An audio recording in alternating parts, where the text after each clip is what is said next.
বর্তমান সময়ে আমাদের সোসাইটি থেকে যে শিক্ষাগুলো দেওয়া হয় তার মধ্যে অন্যতম হচ্ছে সেলফ ডিপেন্ডেন্সি বা সেলফ ডিপেন্ডেন্ট হওয়ার যে শিক্ষাটা, সেই শিক্ষাটা এটা একেবারেই খারাপ কিছু না, এটা ভালো কিছু। তবে বিপত্তিটা বাধে তখন যখন দুজন সেলফ ডিপেন্ডেন্ট মানুষ একসাথে একই বেডরুম শেয়ার করে থাকা শুরু করে। তারা একে তো বেশি দিন থাকতে পারে না, তারপরে আবার হচ্ছে একজন আরেকজনকে 1 মিনিটের জন্য ছাড় দিয়ে কোনো কথা বলতে পারে না। হাজবেন্ড আজকে একটু হয়তো রাগ করেছে, ওয়াইফ দেখবেন তার থেকে দ্বিগুণ রাগ করেছে।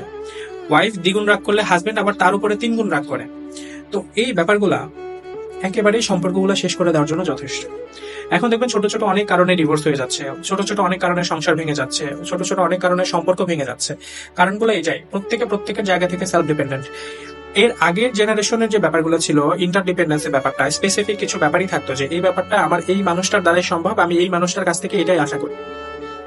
অর্থাৎ হাজবেন্ড সবসময় একটা এক্সপেকটেশন রাখতো যে বাড়ির এই কাজটা একমাত্র ওয়াইফের দ্বারাই পসিবল, এবং এটা ওয়াইফ করলেই ভালো লাগবে, ওয়াইফ করলেই এটা সুন্দর লাগবে।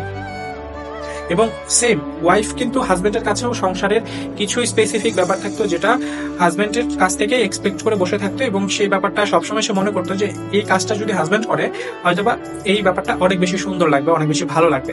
এই যে এক্সপেকটেশন, ইন্টারডিপেন্ডেন্সি ব্যাপারটা, যে মারামারি হোক কাটাকাটি হোক যাই কিছু হয়ে যাক একসাথেই থাকবো, আজকে একজন একটু রাগ করলে আরেকজন দেখবেন যে একটু ছাড় দেয় না, যে আমি কেন সহ্য করব।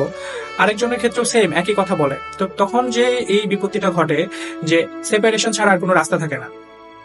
তো কিছু কিছু ক্ষেত্রে দেখেন ইন্টারডিপেন্ডেন্ট হতে হয়। ইন্টারডিপেন্ডেন্সি ব্যাপারটা না থাকলে না আসলে হয় না।